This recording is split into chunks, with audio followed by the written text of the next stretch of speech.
Hola, hola, buenas. Sean todos muy bienvenidos. Un gusto saludar. Yo soy el doctor Rojas y hoy día vamos a hablar de enfermedad renal crónica. ¿Mm? Ya hemos hablado ya hemos hablado del funcionamiento renal y hoy día vamos a hablar de un padecimiento en el cual los riñones dejan de funcionar como deberían. Y cuando esto ocurre, en el fondo deja de ocurrir adecuadamente el filtrado de sangre, la eliminación de desechos, la eliminación del exceso de sal y el exceso de agua, que vimos que también ocurría en la insuficiencia renal aguda, pero en estos casos se mantiene más tiempo. Cuando la insuficiencia renal permanece más de 3 meses, cuando uno dice ya estamos ante una enfermedad renal crónica, estaríamos confirmando eso, aunque cuando estamos en el enfrentamiento inicial de un paciente, también comentamos que vienen algunas cosas que nos pueden servir para acercarnos y definir si es que es agudo o crónico, incluso al recién conocer al paciente. Recordar que entre los síntomas que uno ve en la enfermedad renal crónica está la inflamación, el edema de extremidades, la hipertensión arterial, mayor cansancio, en algunas ocasiones uno ve ya algún daño óseo y dentro de las prevenciones generales en mantener el tratamiento de las enfermedades de base, hipertensión, diabetes, no fumar, bajar de peso, mantener una buena alimentación. Y todo esto nos va a ayudar a cuidar los riñones, pero finalmente, si en algún momento el riñón deja de funcionar por completo, como es el caso de la insuficiencia renal crónica, vamos a tener que pensar en alguna de las tres opciones siguientes: o trasplante renal, o hemodiálisis, o peritoneodiálisis. Bueno, probablemente hay también algún otro par de opciones, pero en el fondo, cuando ya el riñón no funciona más, que es la etapa final de la enfermedad renal crónica, hay que buscar una forma de sustituir el funcionamiento renal. Vámonos entonces ahora a las definiciones. Según la guía Cadigo del 2012, la enfermedad renal crónica es una alteración estructural y funcional renal que persiste más de 3 meses y que tiene relevancia para la salud. Los criterios diagnósticos de la enfermedad renal crónica em, principalmente se basan en la alteración de la tasa de filtración glomerular y de la albuminuria. ¿Bien? Dentro de los criterios que lo definen como categorías G por tasa de filtración glomerular, lo definimos como en el primer estadio cuando la tasa de filtración glomerular es mayor a 90, por lo tanto está normal. En la etapa, pero ahí ya empieza a haber algún problema de pérdida de albúmina. em, o microalbuminuria, como la llamábamos antes. La categoría 2 existe una tasa de filtración glomerular que va entre 60 a 89, por lo tanto un poco disminuida. Después tenemos el estadio 3A, que es cuando está entre 59 y 45. Ahí ya hay un poco o moderadamente disminuida. Hay un estadio que uno llama 3B, que entre 44 y 30, que ahí está moderada o gravemente disminuida. Cuando la tasa de filtración glomerular está menor a 30, o sea, entre 29 y 15, ya estamos hablando de un estadio 4, y ahí ya está gravemente disminuida, y menor de 15, que es el estadio 5, es cuando uno ya habla de insuficiencia renal terminal. Y ahí es cuando ya tenemos que estar pensando en estas opciones para compensar el no funcionamiento adecuado del riñón. ¿Mm? Inicialmente uno pudiese utilizar para estimar la tasa de filtración glomerular una fórmula que uno pudiese calcular teniendo la creatinina, que es la ecuación de Cockcroft-Gault. Antes la ocupábamos, antes, ahora la verdad con la tecnología uno usa DMRD o eventualmente uno ocupa el CKD-EPI, y con esa uno tiene una estimación de la tasa de filtración glomerular mucho mejor. ¿Mm? Dentro de las causas de enfermedad renal crónica están las nefropatías diabéticas, glomerulonefritis, nefropatías hipertensivas, nefropatías intersticiales, degeneraciones quísticas.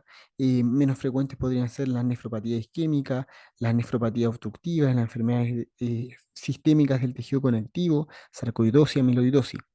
Em, y en general casi todas van generando una pérdida gradual de los funcionamientos de las nefronas, que generan por lo tanto una sobrecarga y principalmente por la hiperfiltración, y hay un crecimiento excesivo de los glomérulos, una hipertrofia de esto, y posteriormente estos se endurecen y se van generando fibrosis de los tejidos intersticiales, causando entonces el deterioro de la función renal.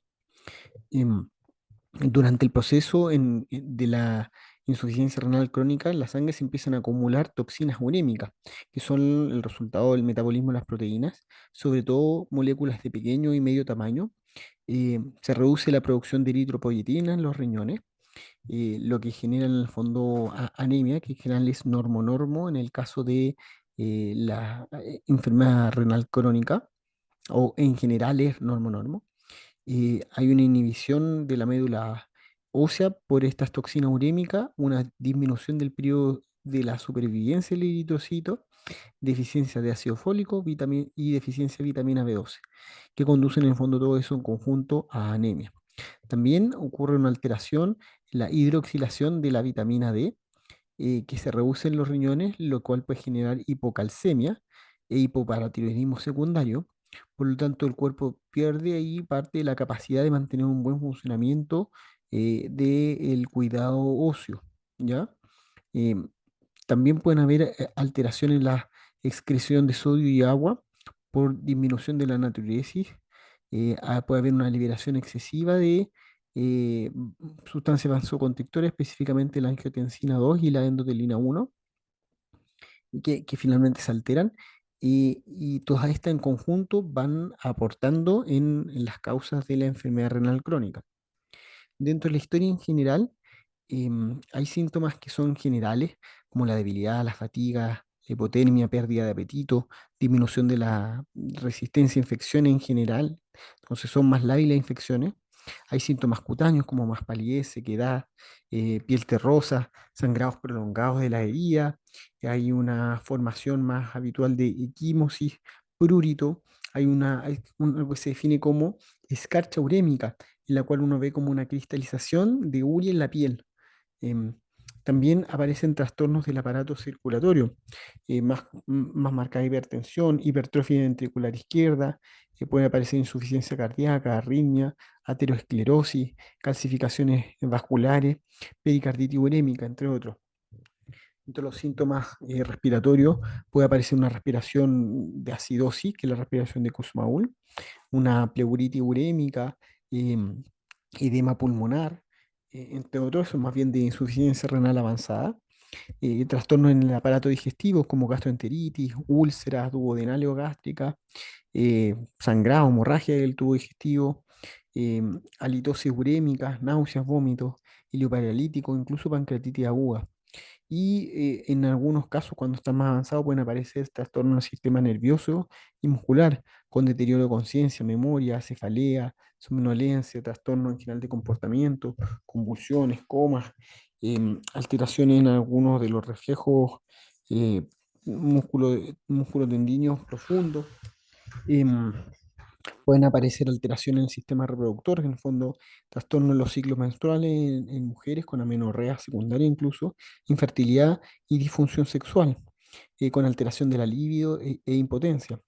Eh, Trastornos del metabolismo óseo, que lo habíamos mencionado por alteraciones con el calcio, dado que se genera hipocalcemia o a veces hipercalcemia, con trastornos en el fósforo, con hiperfosfatemia y déficit de la vitamina D. ¿Mm? Lo cual puede ir generando trastornos y osteodistrofia renal. Em, Hay algunos trastornos hidroelectrolíticos que también hemos ido mencionando, que principalmente pueden alterar el potasio. ¿Mm?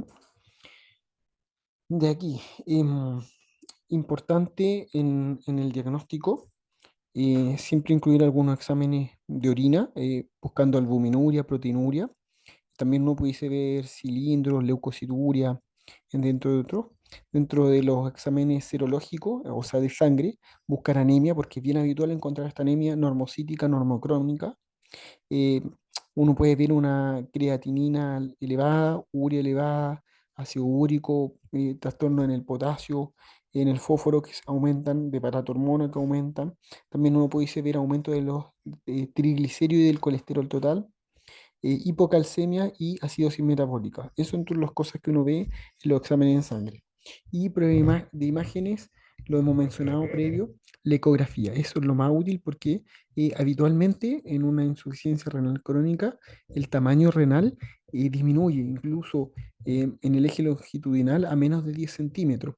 Existen algunas excepciones y aquí ya mencionémoslas claramente cuáles son. Las excepciones de que en el fondo no generan que el tamaño renal disminuya son las amiloidosis, la nefropatía diabética, las enfermedades renales quísticas y la nefropatía por VIH, ¿ya?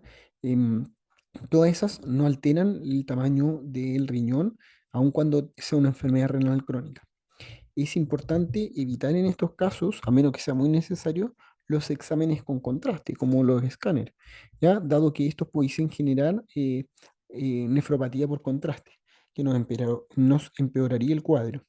Dentro del tratamiento, las recomendaciones generales en fondo es tratamiento de enfermedades de base, prevención de enfermedades cardiovasculares, incluyendo ahí el suspender el tabaquismo y hacer actividad física, evitar nefrotóxico y ajustar los fármacos según el clearance, según en fondo la función renal.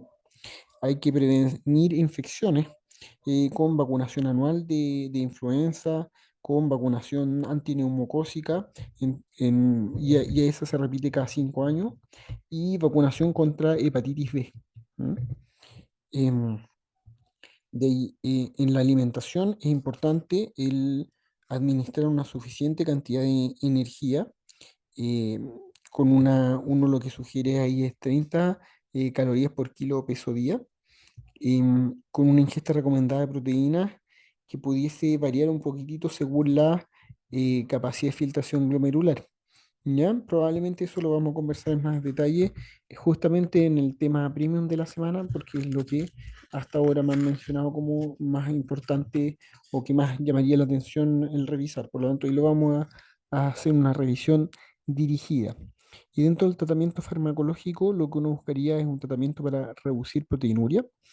Inicialmente lo que uno pudiese usar, em, si es que no hay contraindicación, sería un IECA o un ARA2, e incluso en pacientes con una presión arterial normal. Em, Usar los dos si no ha conseguido reducir la proteinuria en más del 30%. em, y Eso con el tema principal de la proteinuria. Siempre ahí atentos con el tema del potasio que pudiese alterarse. Y manejar la hipertensión, eso también ayuda, es parte importante del tratamiento de la enfermedad renal crónica. Manejar los trastornos del colesterol. En el perfil lipídico yo les decía que genera un aumento del colesterol total, un aumento del LDL y una disminución del HDL, además de un aumento de los triglicéridos. Entonces hay que dirigidamente ir a manejarlo. Principalmente uno lo que usa son estatinas, em, pero hay que justamente evaluar ahí según los exámenes que tenga el paciente. Eh, Siempre mantener un buen control hidroelectrolítico, evitando el exceso de ingesta de agua y evitar sobredosis también de diuréticos. ¿Ya? El ideal es que un enfermo renal crónico deba mantener una diuresis aproximada de unos 2 litros día y una ingesta de sodio de menos de 2 gramos al día, ¿ya? Sí que no hay pérdida adicionales de sodio. Em, de ahí es importante mantener siempre el tratamiento de la acidosis metabólica, y en algunos pacientes uno puede administrar bicarbonato. Y los trastornos del calcio fósforo, donde uno efectivamente debería también tratar de mantener o cuidar que no haya hipocalcemia y que no haya exceso de fósforo, una hiperfosfatemia. ¿M? Y, respecto al manejo de la anemia, va a depender del hematocrito. La primera etapa, y lo más importante, tiene que ver con las deficiencias de hierro, por lo tanto, administrar fierro oral. Y generalmente uno incluso lo divide en 3 dosis. Em, si esto persiste, uno puede utilizar otras cosas, como finalmente usar eritropoyetina, sobre todo en pacientes cuando ya tienen anemias severas y ya no tienen un funcionamiento renal adecuado. Y finalmente, el preparar para el tratamiento renal sustitutivo definitivo, en los cuales ahí uno tiene que conversar con los pacientes cuál va a ser la mejor opción dentro de las realidades que podamos tener. Trasplante renal, hemodiálisis o peritoneodiálisis. Ya explicando ahí cuáles son los beneficios de cada una y cuáles son los riesgos de cada una. Siempre eso en apoyo con un equipo de nefrología. ¿Ya? Eso en el fondo es el intento de hacer un resumen de enfermedad renal crónica. Yo además les voy a mandar una serie de artículos de UpToDate en su mayoría, con algunos para pacientes, para enfocarse un poquitito más, y otros más profundos, de los cuales algunos los voy a dejar traducidos y otros directamente en inglés para que ustedes los puedan estar revisando. Un abrazo gigante, que les vayan todo súper, súper bien. Un abrazo.